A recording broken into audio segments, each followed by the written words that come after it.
3D flower অনেক রকম টেকনিকে করা যায়। আমি এখানে যেভাবে 3D ফ্লাওয়ার করছি সেইটা একটা টেকনিক।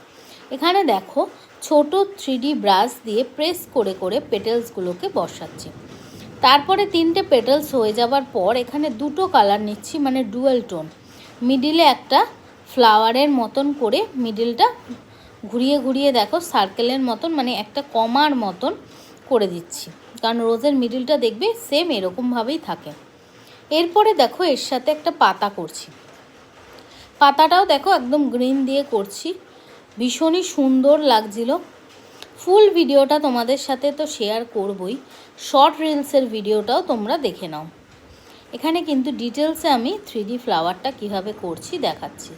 এরপরে ফ্লাওয়ারটার পেটেলসটাকে আবার দেখো সাইড থেকে একটু বাড়িয়ে দিচ্ছি এবং দেখো এর মধ্যেও সেমভাবে একটা সার্কেলের মতন করছি।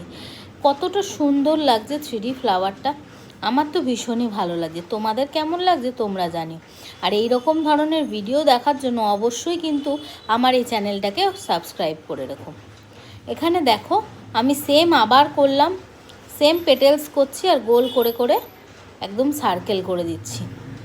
দেখতেই পাচ্ছ কীভাবে করছি, তবে এর জন্য ব্রাশটা ভীষণই সরু হতে হবে, তাহলে কিন্তু রোজটা খুব ভালো হবে। তো এখানে দেখো ভালো মতন করে দিচ্ছি, একটুখানি ঘুরিয়ে ঘুরিয়ে সেমভাবে করলাম। এরপরে সাইড দিয়ে আবার একটা রোজ করে দিলাম।